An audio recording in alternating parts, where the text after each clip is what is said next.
C'est vrai, tout ça nous pousse à pouvoir nous poser des vraies questions. Est-ce qu'un militaire qui accède au pouvoir peut faire changer les choses pour qu'une population ait un social? Ne peut pas permettre aux pays africains d'avoir le développement. Mais la grande question, est-ce que les Africains doivent se dédouaner? Est-ce que les Africains doivent se mettre à côté?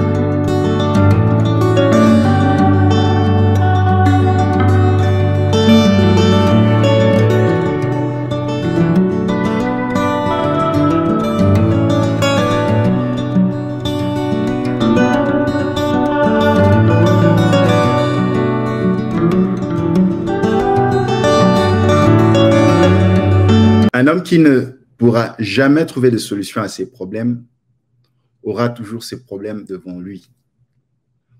Vous remarquez ces derniers temps en Afrique une montée de coups d'État. Vous avez le Mali, les militaires prennent le pouvoir, le capitaine Traoré passe au pouvoir, vous avez le Burkina Faso et vous avez d'autres pays. Et la toute dernière nation à connaître un coup d'État, c'est le Niger. Et là, c'est le général, le responsable de la garde présidentielle, qui prend le pouvoir, qui arrête son président. Mais quelle est la leçon à tirer en Afrique? Est-ce qu'il n'y a pas eu de présidents qui étaient des militaires, qui ont fait le coup d'État? Oui. Il y a eu le président Mobutu, le maréchal Mobutu, qui était un militaire, qui a pris le pouvoir. Il y a eu Denis Sassou Nguesso, qui était un militaire, qui a pris le pouvoir. Et lui, l'a fait d'ailleurs 2 fois. Il y a d'autres présidents africains de renom qui ont fait ce que les capitaines Traoré sont en train de faire aujourd'hui. C'est vrai, il y a une certaine liesse pour les populations africaines, les jeunes Africains, partout dans la diaspora, en fustigeant les métropoles, en fustigeant les anciennes colonies, surtout la France. La France. Pourquoi dans certains coins, il y a des groupes djihadistes? Par exemple, dans le Sahel, les djihadistes sont en train de s'étendre. Et par exemple, l'aide de la France n'a aucun intérêt malgré les moyens. C'est vrai, tout ça nous pousse à pouvoir nous poser des vraies questions. Est-ce qu'un militaire qui accède au pouvoir peut faire changer les choses pour qu'une population ait un social? Ça, c'est la grande question. Est-ce que dans l'histoire, il y a eu aussi des militaires qui ont fait des coups d'État? Est-ce que ces militaires ont permis d'apporter un certain social? Vous allez répondre en commentaire. Mais avec beaucoup de modestie, nous allons le dire, aucun militaire, aucun coup d'État, après des années, a amené les changements comme prétendu. Oui, beaucoup peuvent parler du capitaine Thomas Sankara. Paix à son âme. On ne saura pas si, dans le futur, il aurait été un bon président, mais en général, tous les coups d'État menés par des militaires, des hommes en armes, en général en Afrique, n'ont produit aucun effet social escompté pour les populations. À la longue, ils sont devenus des dictateurs. Un homme qui n'arrive pas à trouver des solutions à ses propres problèmes aura toujours ses problèmes en face de lui. C'est bien, on peut juger les colonisateurs, la France, la Belgique, tous les pays que vous voulez, occidentaux. On peut juger la Banque mondiale. Oui, la Banque mondiale ne peut pas permettre aux pays africains d'avoir le développement. Mais la grande question, est-ce que les Africains doivent se dédouaner? Est-ce que les Africains doivent se mettre à côté? Non, non, non.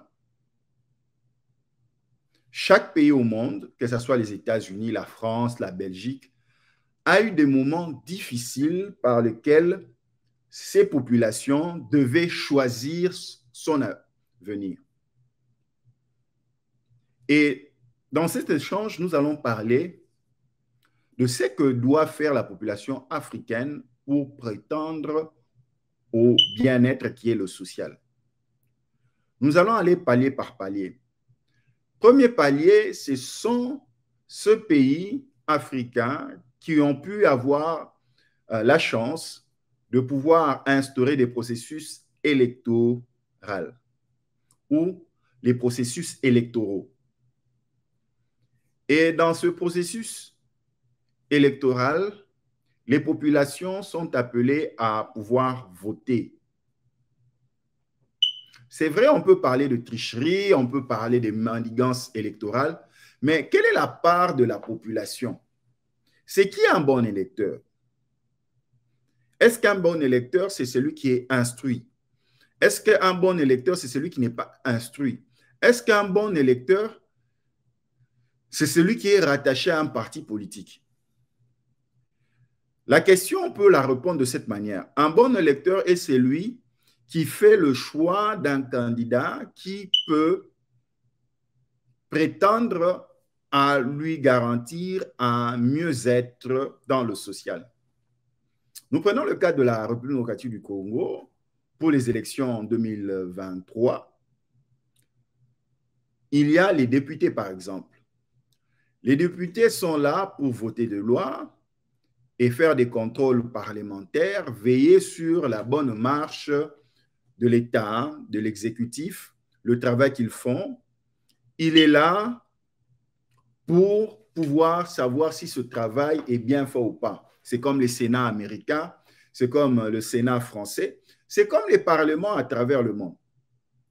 C'est un lieu sain, si je peux me le permettre, où des hommes et des femmes de valeur se réunissent pour pouvoir édicter un mieux-être à la population parce qu'ils parlent au nom du peuple. Ce sont les représentants du peuple. Mais est-ce qu'en Afrique, par exemple, ceux qui représentent les peuples sont véritablement les représentants du peuple? Un bon électeur est celui qui, avant d'aller aux urnes, sait ce qu'il cherche. 5 ans se sont épuisés, les députés ont bénéficié de plusieurs apports, mais leurs électeurs n'ont rien bénéficié. Un jeune qui vous a voté à Bibois, à Chilenge, un jeune ou une femme qui vous a voté à Mbujima et à Kabea-Kamwanga, un jeune qui vous a voté à Ziguinchor, qui vous a voté à Dakar, un jeune qui vous a voté à Tombouctou, partout, lui reste avec ses propres problèmes. Mais le député, quand vous le regardez, le sénateur, quand vous le regardez, vous allez remarquer que son train de vie a changé. Même sa physionomie, même ses relations. Tout a changé pour le député.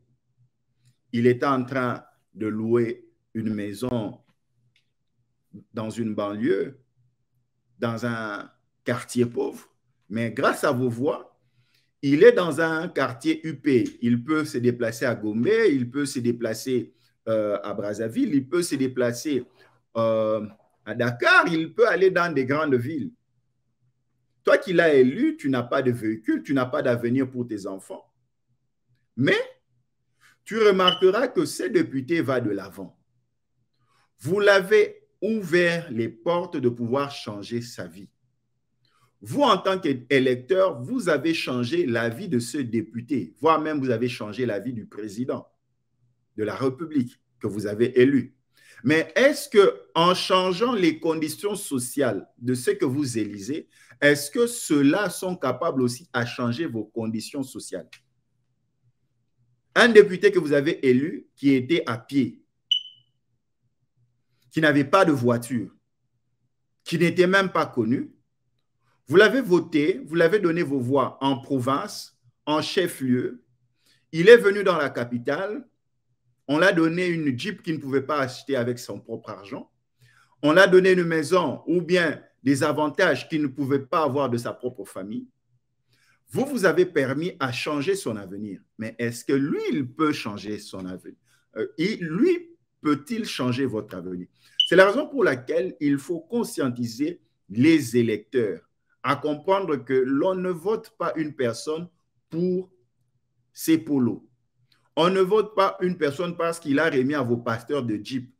On ne vote pas un député parce que ce dernier est votre pasteur d'église. On ne vote pas un député parce que ce dernier est votre maman présidente d'une ONG. On ne vote pas un député parce que cette personne fait sortir les enfants de la rue. Non. On vote un comportement qui demain garantira le bien-être, le mieux-être et les droits de ses électeurs. On ne vote pas les partis politiques pour dire que non, il est de notre parti politique, quoique ces derniers a un mauvais profil, mais parce qu'il est de votre parti politique, vous devez le soutenir. C'est la raison pour laquelle l'Afrique reste toujours en arrière et ne peut se développer. Parce que ceux qui dirigent les pays africains sont toujours commis en leurs propres intérêts. Et vous avez les exemples des pays comme le Mali, le Niger, le Burkina Faso et tant d'autres, où des jeunes militaires vont prendre des armes pour pouvoir récupérer le pouvoir par la force parce que souvent, leur condition sociale n'est pas meilleure. Pour d'autres, quand le social ne peut être assuré, ils cherchent un moyen pour quitter ailleurs, pour venir aux États-Unis, pour aller en France, pour aller partout dans le monde où un social est garanti. La force d'une nation, c'est d'abord la capacité sociale. Lorsque vous donnez un social à une population, vous réduisez le taux d'incompréhension. Vous réduisez le taux de ce désamour avec le pays. Vous réduisez le taux de manque de patriotisme. Vous réduisez le taux de cette mauvaise foi envers votre nation. Mais si le social n'est pas garanti et que des promesses en l'air ne sont pas tenues, vous aurez toujours des moutons noirs, vous aurez toujours des problèmes. Posez-vous une question. Vous avez le paludisme en Afrique. Or, le vecteur du paludisme, c'est ce qu'on appelle une moustique. Et cette moustique est le vecteur. Mais chaque fois, il y a les antipaludéens qui sont vendus en Afrique pour pouvoir guérir de cette maladie. Or, si l'on pouvait assainir le milieu de la population, vous n'aurez plus ces vecteurs. En Amérique, en France, il y avait aussi des moustiques. Parce que les moustiques viennent à cause de la saleté, à un environnement précaire. Mais parce que nous voulons en Afrique des politiques de pouvoir guérir, trouver des calmants à des symptômes et ne pas répondre à des problèmes, nous avons maintenant des capitaines Traoré, Ibrahima Traoré, qui s'élèvent pour prétendre que non, ils viendront donner des solutions à la population. Et nous créons des personnes de tout genre pour prétendre au bien-être de la population. C'est la raison pour laquelle les populations africaines qui s'apprêtent à aller voter doivent être plus regardants, observateurs, pour se dire que mes voix, je ne veux pas aller voter ce député, ce candidat député parce qu'il est de ma province. tu vas aller voter une personne qui est déséquilibrée mentalement, une personne qui est moins polie, peu respectueuse, une personne orgueilleuse qui deviendra narcissique au pouvoir quand vous le mettez au pouvoir. Vous allez vous-même vous poser la question, le député que vous avez choisi sur le plan comportemental, est-ce que c'est une personne de valeur?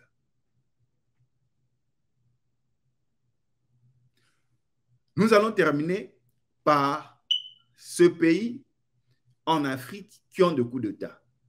C'est vrai, une population doit présider à sa destinée, mais cette destinée ne doit pas vous faire rêver. Il y a ceux qui ont eu des coups d'État dans leur pays. La junte militaire est arrivée au pouvoir, mais il faut essayer de vous organiser parce que l'appétit vient en mangeant. C'est vrai, il faut avoir des mobiles ou bien des effets marketing. Non, nous allons lutter contre la France, nous allons lutter contre la CEDEAO. C'est une bonne chose. Mais si tout ce slogan de lutter contre la France, la richesse de l'Afrique aux Africains, mais cela ne prend pas corps dans le social du peuple, dans le bien-être du peuple, vous n'aurez produit aucun effet escompté de bien-être pour la population. Parce qu'il y a eu aussi des présidents qui étaient des militaires qui ont fait des coups d'État qui n'ont rien apporté à leur population. Nous prenons le cas de l'ex-Zaïre. Le président Mobutu, le maréchal, a fait 32 ans. Avec beaucoup de sincérité, il n'a pas su faire mieux. Avec tout le respect que nous donnons au maréchal, il n'a pas su faire mieux. C'était le temps des dinosaures au pouvoir, des mouvanciers, c'était l'état des personnes fortes sans aucune solution pour la population, jusque quand Laurent Désiré Kabila, accompagné par l'AFDEL, va venir faire tomber le pouvoir de Mobutu. Donc, c'est la raison pour laquelle nous, les peuples africains, nous ne devons pas être naïfs. Nous ne devons pas être naïfs. Vous êtes africain de la diaspora. Vous êtes africain résident en Afrique. Vous qui avez cette lumière pour éclairer la lanterne des autres, prenez le temps de pouvoir parler, de pouvoir échanger. Ne soyez pas toujours bernés par les politiques qui vous promettent mondes et merveilles et à la fin, lorsqu'ils arrivent au pouvoir, qu'ils soient de la mouvance ou de l'opposition, ils vont se comporter de la même manière, ils vont placer au pouvoir les membres de leur famille, ils vont donner des ASBEL et des ONG à leurs femmes, ils vont profiter de la société et le même peuple va rester dans la même situation. Une fois, j'étais en train de parler avec un grand professeur philosophe ici aux États-Unis. Il me faisait rire. Il me dit, Symphorien, tu t'imagines un président de la République, une autorité, un député, qu'il soit de l'opposition comme du pouvoir de la mouvance, ont comme slogan,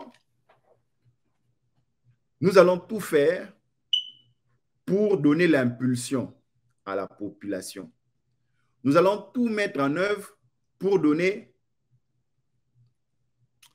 un mieux-être à la population. Ils vont fournir des efforts, ils vont choisir ce qu'on appelle des secteurs clés. Mais à chaque fois, quand ils sont en train de dérouler leur mandat, vous remarquerez qu'ils vont toujours présenter à la population des défis, des circonstances atténuantes qui ont fait qu'ils ne peuvent pas atteindre leurs objectifs. Mais de l'autre côté, regardez-le. Ils prospèrent financièrement, socialement, leurs clans sont dans l'opulence, ils ont des belles voitures, des belles maisons, ils sont venus au pouvoir, ils n'avaient absolument rien, et au pouvoir, ils ont absolument tout. Si les fonctionnaires de l'État souffrent des retards des salaires ou des impaiements de plusieurs mois, eux sont payés chaque mois. Leurs enfants sont bien pris en charge leurs épouses, leurs familles, ils ont de grands postes. Et lorsque vous allez faire toute cette comptabilité, vous allez vous rendre compte qu'ils ont tout bénéficié lorsque la population n'a absolument rien eu et sont restés main bredouille.